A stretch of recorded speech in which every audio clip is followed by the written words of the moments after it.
ٹھیک ہے.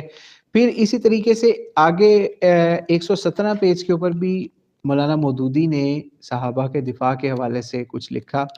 اگر وہ ملتا ہے تو بھی ہم دکھا دیں.